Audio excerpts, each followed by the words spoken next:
Apple's store on Fifth Avenue in Midtown Manhattan in New York City is one of the most iconic stores in the world. Even if you haven't personally been to New York, you must have seen the store's iconic glass cube-shaped entrance on various marketing materials and in the news. In this video, we will explore the history of Apple's Fifth Avenue store and look at why it has become such an iconic landmark. Design and negotiation.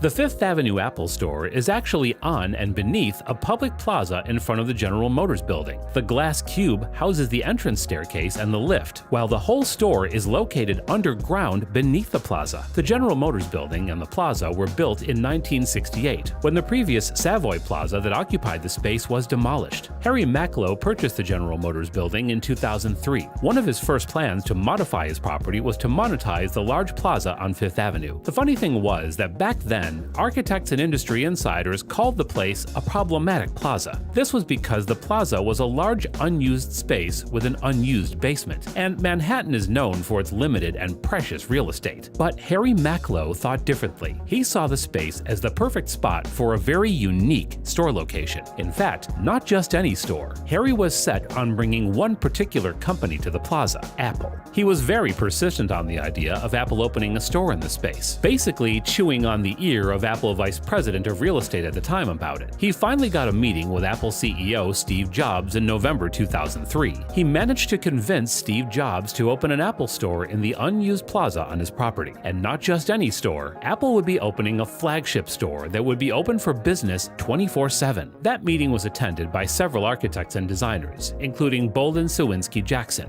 Jackson had previously designed the Soho Apple store. Steve Jobs pitched an idea of a 40-foot glass cube at the center of the site, while Macklowe wanted a glass pavilion close to the street. Jobs and Macklowe initially didn't agree on the design. Macklowe thought Steve's idea for a 40-foot glass cube wasn't a viable option. It would be too large for the site and also break zoning restrictions. He wasn't able to convince Steve with words, so he used another approach. He had a mock-up of the 40-foot cube constructed in the late night on the plaza. Apple executives viewed the structure at 2 a.m. in the cover of darkness. They agreed the cube was too large and Macklowe was right. Macklowe then ordered the first mock-up structure to be dismantled, which revealed a 30-foot cube within the first cube. Apple executives approved of the second mock-up. The store was then developed in secret, and a prototype model was quietly built in a warehouse near the Apple campus in Cupertino, California. Fifth Avenue store opens its doors. The Fifth Avenue Apple store opened its doors to the public for the first time on May 19, 2006. At the time, it would be Apple's 147th store. Even though there were concerns about the store not performing very well, it blew everyone's expectations when the sales numbers came in for the store's first year. The Fifth Avenue Apple store had on average generated sales of $1 million per day in its first year. That was completely mind-blowing at the time. First renovation.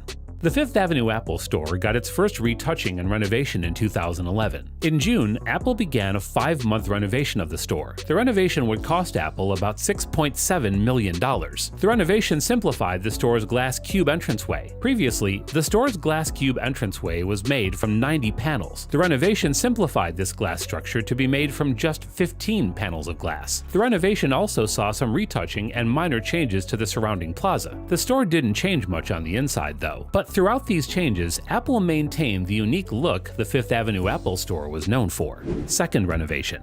From 2017 to 2019, Apple closed the main Fifth Avenue store as they began reconstruction on the site. This renovation was on a much larger scale as compared to the last renovation. Luckily, Apple managed to keep its presence in the area even though this particular store was closed. The FAO Schwarz store in the GM building right next to Apple's store was available to rent, so Apple moved their store to this new space inside the building. The renovation and reconstruction of the store involved plans to double the store's space. They also raised the ceiling of the store by digging deeper into the ground. There were also other significant changes made to the store. Apple spared no expense to make their most famous store a talk of the ages. How the current store looks.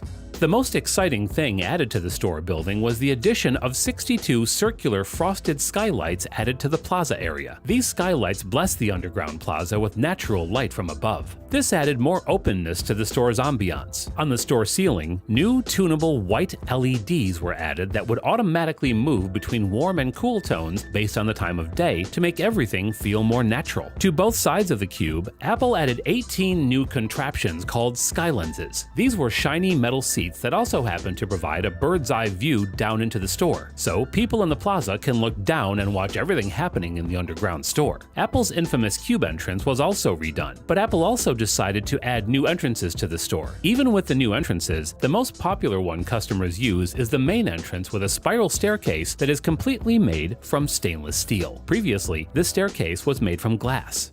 The Apple Fifth Avenue Experience. With the latest iteration of the iconic Apple Store, designers decided to go with a more community space vibe for the store. They started with planting a lot of trees and foliage throughout the store to give a fresh look. The plants give the space a more natural and refreshing look. Presently, the store also has huge displays with seating arrangements for presentations and classes. Some of the walls are entirely covered with vegetation and benches placed next to them for customers. Customers can sit here and charge their phones via wireless chargers. Apple is going for a whole campus and community shopping experience.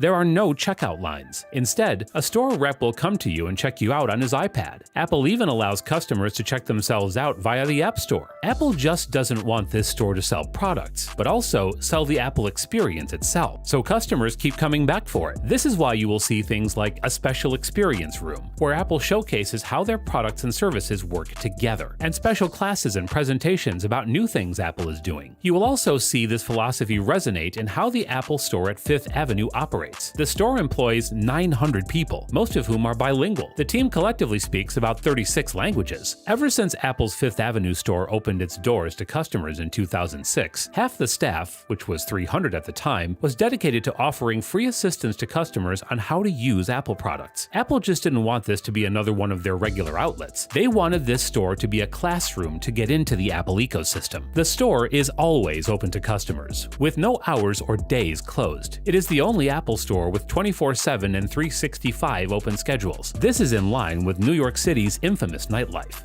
The legacy. At the store's opening, the New York Times reported that the Fifth Avenue Apple Store will burnish the company's reputation for clever design. Other newspapers had a more negative view of the thing. They considered that the store had offered many costly indulgences to its customers that would not be able to generate enough revenue, since half the staff was just there to help teach the customers to use Apple products and not sell Apple products. This notion was proven false after the first year of this store's operation, as this store alone was generating $1 million in sales each day for its first year. The Fifth Avenue Apple Store is also the most photographed landmark in New York City. It is also the 5th most geotagged site in New York City and 28th most worldwide. The Apple Store on Fifth Avenue was geotagged in more photographs than the Statue of Liberty. When the store reopened in 2019, an author for Architectural Digest wrote, "For many, it's now impossible to imagine the southeast corner of Central Park without it." This is the kind of timeless legacy that the store has garnered for itself. These days, the first image that comes to any Apple fan's head when someone talks about an Apple Store is the Apple Store on Fifth Avenue. The store, and its unique architecture, have become synonymous with the Apple brand itself. The Fifth Avenue store was so inspiring that it would later inspire store designs for other Apple stores in the US. These include the Apple Walnut Street store in Philadelphia and Apple Upper West Side store in New York City.